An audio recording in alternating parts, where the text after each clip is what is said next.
Welcome to Winning Inside, the show where we follow the journey from feeling defeated to winning. Here are your hosts, Cheddy Matthews and Michelle Wickman. Hello, amazing people. Welcome to the Winning Inside podcast, where we discuss real issues, insights, and solutions to help you thrive in your day-to-day lives. We know life happens, and we can choose to be a spectator or a participant.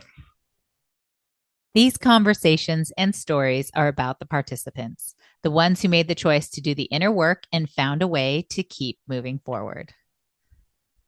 Hey, Cheddy. Michelle, how are you? Good to see you as always. I'm good. I tell you, I don't know. I have been really missing you this week. I know I probably said this like a lot, but I don't know. This has been a week where I've just missed you a lot. It's really good. Had some really good conversations last week and it was good. And it was maybe it was because it was our children's birthdays this month. I don't know. But I don't know, you were on my mind because we both have September Maybe babies. Even though you just found out. No, because I don't know. Maybe it's from last year. I don't remember. I don't know. Who knows? It's all good. But for whatever reason, teasing you. It's good to see you. Yeah. No, it's good to see you too. Life gets busy sometimes and, things happen and, it's been an interesting week for me, for sure.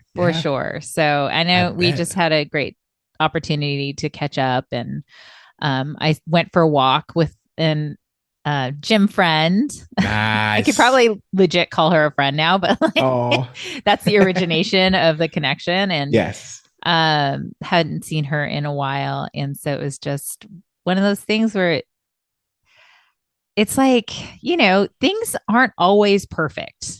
Right. And as you know, things have been a little bit of a struggle in the last week. And yet mentally and mindset wise, I'm in a super good place. And you even acknowledged it. And I was like, yeah. I feel that. Thank you. Yeah. It's interesting because I think it goes right into what we're going to talk about today. And topic of which is going to be, it's part of the series again, the lies we live by. But this time we're going to talk about something that we all go through, and it's I'll be happy when fill in the blank. We all tell ourselves a story about what's going to make us happy. If I get this promotion, if I do this, whatever it is, we have a story that this unattainable thing is going to give us the happiness that we're looking for. Well, it's not necessarily unattainable. Right. The thing is, it's something that's outside of us. It's something that's away from us. And we assign responsibility for our happiness to this event or circumstances or object outside of us. Okay. Yes. So it's not necessarily unattainable, but we're not talking about actually having that thing, that promotion, correct, the object, the goal, whatever it is. We're talking about simply and solely whose responsibility is it, and to create happiness in your life. Ooh, I got the answer. For that. Ooh. I felt like that kid in the back of class was waving his hand at the teacher. But really, that responsibility is solely yours. You dictate your level of happiness, unhappiness, and emotional state. That's control you can't give anybody else. We can attribute it to something or someone else, but really that's you. When, and think about it, we always say that you made me happy or you made me sad or you made me angry. Did they, or did you choose that? And we'll talk about that a little more as we go on, but you have that power. And there have been times when things have happened around you and it's changed your mood. And you want to dig into that. Was it the thing that changed your mood, or was it your thought about the thing that changed your mood? And what we want to do today is really kind of dive into this a little bit so that we can help you to get the power back, take that power back, take that control back, and not assign it by default to an external factor that you have very little control over. Because you do have control over your emotions, and you don't want to give that power to someone, something else. Right. So we're talking about, again, and Cheddy pretty much summed it up. So if you sign off right now and you don't listen to any more, I mean, at least you understand that there is a distinction between experiencing happiness and the story we tell ourselves about how other things are affecting us. Okay. So Yes. the big thing that I had experience with this week was interpersonal relationships. Okay. Mhm. So, you know, no matter who it is, if it's your partner, if it's like your coworker, if it's a friend, Yeah. you know, things aren't always just honky dory. Like, I think if you guys have been listening to this for a while, a couple times we've signed on and I've been like, oh yeah, no, things are okay. You know what? Things aren't great. Yep. Because they aren't always great. Yeah. But what I always have to fall back on and what I have to coach myself to fall back on is that I am responsible for my own happiness. Boom. When somebody shows up in a way that, you know, doesn't really align with or can actually be somewhat aggressive even towards me, and it can be hurtful. I'm not saying that you stand there and it's like, I'm happy if somebody is emotionally abusing you. Oh, hell no. Like, Yeah. no, that's not what I'm saying at all. But what I'm saying is when you leave that situation, when that person is no longer standing in front of you, you do not have to. I give you permission to release the weight of that energy, of that hurt that happened, right? Yes. So hurt can happen to you. That is real, right? Oh, yeah. You can experience emotional distress and pain from the actions and language and behavior of other people. That is Exactly. absolutely true and real. But you do not have to hang on to that. And that you can still experience happiness concurrently, like at the same time that somebody is out there that has hurt you. Exactly. Right? You don't have to stay with that hurt. Okay. That's one side of this. Mhm. The other side of is like, again, I'm going to keep going back to the I'll be happy when, right? Mhm. I'll be happy when my partner is nice to me. I'll be happy when I lose 50 pounds. I'll be happy when I, for my son, maybe buy that new pair of shoes, the Jordans Yeah. that I really want, right? Like, actually, no. You will experience happiness. And Cheddy and I talked about this Yeah. off screen, or gosh, off recording. You guys aren't watching us. We're just watching each other. We talked about this a little bit where I was like, man, you know, I'll lose weight and then I'll be like feeling myself. Oh, I look good. Like listen, a hot minute. Yeah. Maybe an hour. And then I'm like, oh man, like there is something else that I want to change. Yeah. And part of the situation is here that, and we talked a little bit about the feeling of not enoughness, but we're constantly being bombarded with the experience or concept that it's not good enough, right? Mhm. Like we can't just experience happiness just as we are, just in the space that we are, just with exactly what we have at our disposal right now. We can't have that. Yeah. No, you can. You can experience happiness no matter what. Yep. It's interesting. It's if you ever hear the statement, yeah, but in our lives, we go through these conditions and situations, and I'll use the weight loss, like you said, you know, you work on your physique and it's what you want. And then you'll be like, yeah, but what about this thing? Or you get entertainment, you get a promotion. Yeah, but how comes it was only this much? We have a way of thinking that we've attained that goal. And that's where happiness is. Happiness is when we achieve that goal or that thing, whatever it is. And then we get there and we add a but to it. Yeah, but it's not this. Yeah, but it's not that. So yes, the goal is attainable. The goal is reachable. But finding happiness at that point is not necessarily there, because we make it a moving target because we've assigned it to something external to us. So if you can imagine swimming and pushing us like a floating ball, like a beach ball, every time you stroke, you're just pushing it further and further out. It's almost like that. The more you try to reach for it, you kind of push it away because you've assigned it to something outside of you. And after a while, you condition yourself to assign it to something outside of you. And it makes you, in a way, never satisfied with what you have, never satisfied with where you are, and never satisfied with what you're going through and what you're doing. That's not necessarily a bad thing, because it's always good to kind of attain goals and continue striving, continue growing and progressing.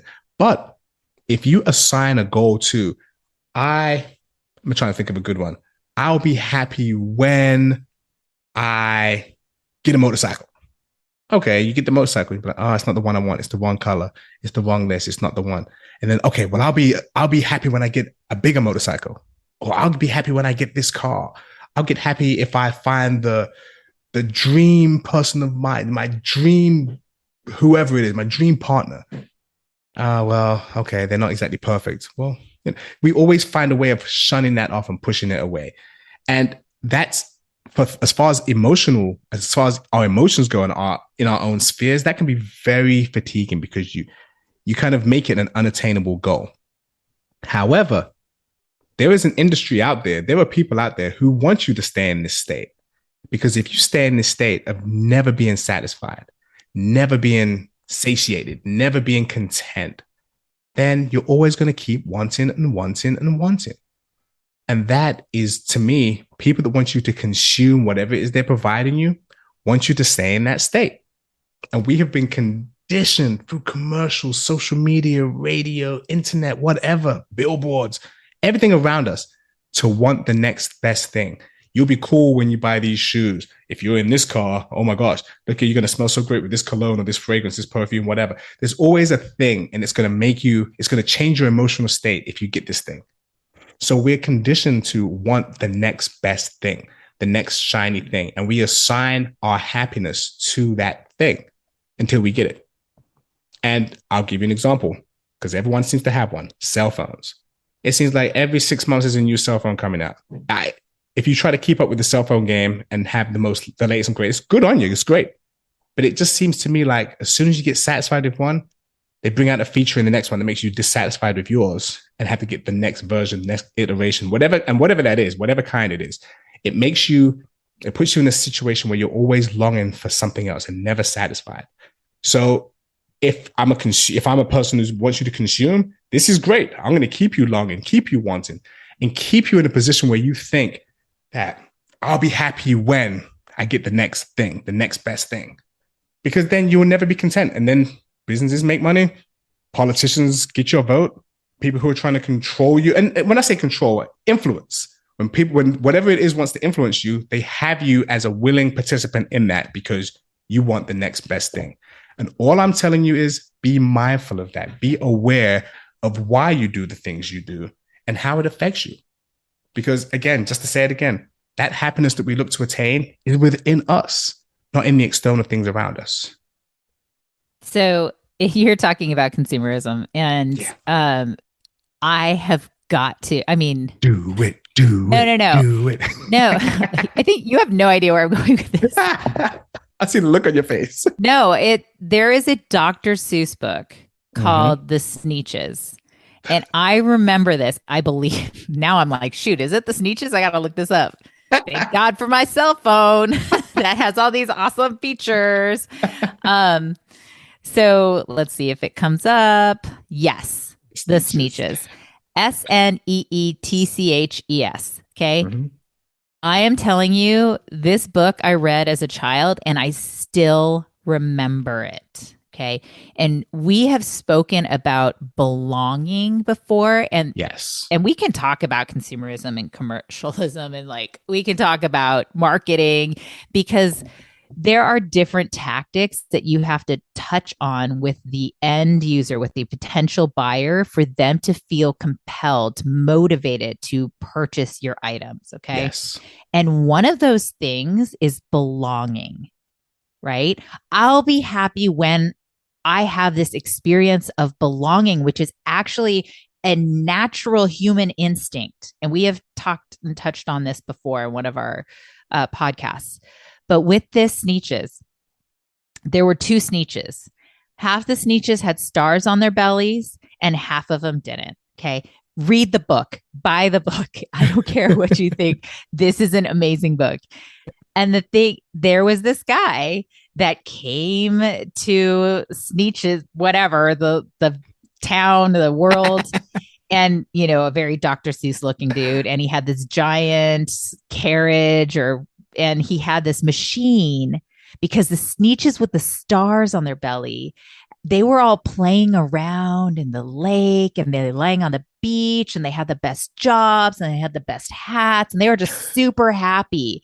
So he comes with this machine that puts stars on bellies, and all these Sneetches that didn't have stars on bellies, they were super bummed and they're just like, man, I want to be a part of that. Look at how happy they look. They have stars on their bellies. Look at how happy they are, right? And the guy's like, well, I can put stars on your bellies for, $20 or whatever. And they're like, what? And so all of these Sneetches with no stars on their bellies came running at him with their cash and spending their cash. And so all the Sneetches that originally had stars on their bellies were like, well, this sucks. We're like everybody else now. I don't want that. And so he comes back and he's like, I have this star removing machine. All it's going to cost you is $40. Right? And so all of this Sneetches that had the original stars on their belly come running at him with their money. And they're like, take it off, take it off. We want to be our happy selves again. I think you get the gist of where this is going. And at the end of the book, they don't know who originally had stars and who didn't, because literally all the Sneetches looked exactly the same. They were all Sneetches. And at the very end of the book, they realized it didn't matter if you have a star on your belly or you didn't, right?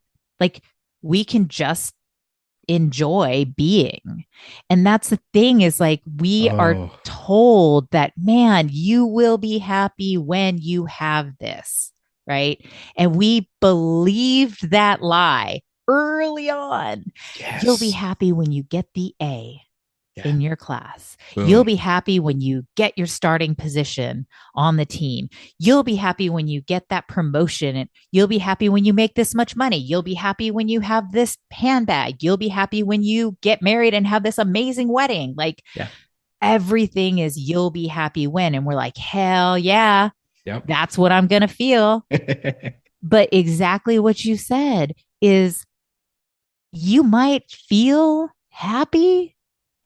But what it really is like, it's kind of that, oh, I got it. Yeah, I feel glad that I have this thing that I aspired to obtaining, right? Yes. That I assigned this idea of happiness to. I'm glad, I'm pleased, I'm delighted that it's part of me now. It's with me now. I weigh this much now. I have this relationship now. I have this dog now. Like, I'm happy, right? But it goes away because life goes the frick on. You don't get to sit in that moment of happiness. There's a bazillion moments that are ahead of you. And so every single moment, if we keep assigning happiness to a specific moment in time or a specific set of circumstances, that means that happiness is fleeting, which it is.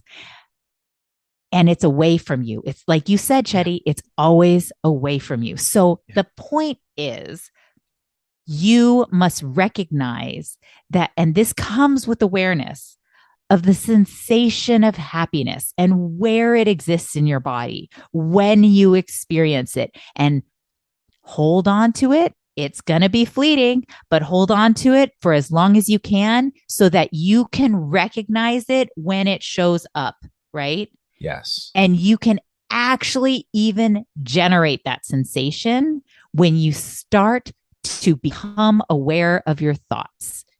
Oh, yeah. Cheddy and I spent 6 weeks in this program, Positive Intelligence again. And one of the things that it does, whether it's mindfulness-based stress reduction, whether it's meditation, whether it's, there are a bazillion programs out there. Okay. Yes. You have questions, we will answer them. Send us your questions. The bottom line is, you must work. You must practice to become aware of the thoughts in your brain and the stories that you are making up about them. Because we, as I learned in one program that I took like 12 years ago, are meaning making machines. Yes. We make meaning out of the smallest things, like the expression on your partner's face or the words that come out of their mouth. We make meaning out of these things. Yes. But we can choose to make different meanings out of them when we become aware of the thoughts that it originated from. Yes. So absolutely. we have control and we have the power to create happiness in our lives. I have seen incredibly impoverished children when I visited the Philippines. I may even have mentioned this earlier. And they were delighting in their day. Yes. They were laughing and giggling and smiling and playing quite literally in the dump. Yeah. Like, how? Well, because they found joy in what they were doing and they created a game and they were actually enjoying this moment. It doesn't matter what your circumstances are. You can generate happiness. You can create that for yourself, but it takes work and effort, particularly in the environment that we are in right now. Yeah. Beautiful. I tell you what, it's what you're saying, Michelle, is so spot on. It's so spot on. And to highlight what you said, we'll be happy when we decide to do so. When we decide to do so, it's a power that we have. We don't have to give it to a third party. We don't have to outsource it. We don't have to recruit someone else for it or something else for it. It's a power that we have innate within us that we can choose to be happy, to be content, to be pleased, to be upset, to be depressed, not to be depressed, but to be upset, to be angry, to be down. We can choose those things despite the circumstances. And I'm not saying this to discount anything that anybody goes through. Life happens to us all, and there are things that happen that are sad, that are happy, that are challenging, that are frustrating. That's okay. And it's okay to experience those things. But again, happiness is a choice, and it's a choice that we can actively work towards. And working towards it doesn't mean you'll attain it all the time immediately. It doesn't mean that. It doesn't mean you'll experience the same happiness every time. But it's something you can work towards. When you realize you have that control, you can do things and take positive actions to work to attaining that thing. That's all I have on that. I hope you all find happiness within yourselves and realize once you have that power, you activate that power and see where it takes you from there. And if you have enjoyed today's podcast, please subscribe, follow, share, and most importantly, use whatever adds value to your amazing life. Remember, even if life puts barriers in our way, we are still moving forward. Sign in again for a new episode of Winning Inside. Thank you for listening to Winning Inside with Cheddy Matthews and Michelle Wickman. If you enjoyed today's show, please make sure to click the follow button, rate and review at Apple Podcasts, Spotify, Audible, or wherever you get your podcasts. You can connect with Cheddy and Michelle at winninginside.io. Keep listening. Another episode is coming soon.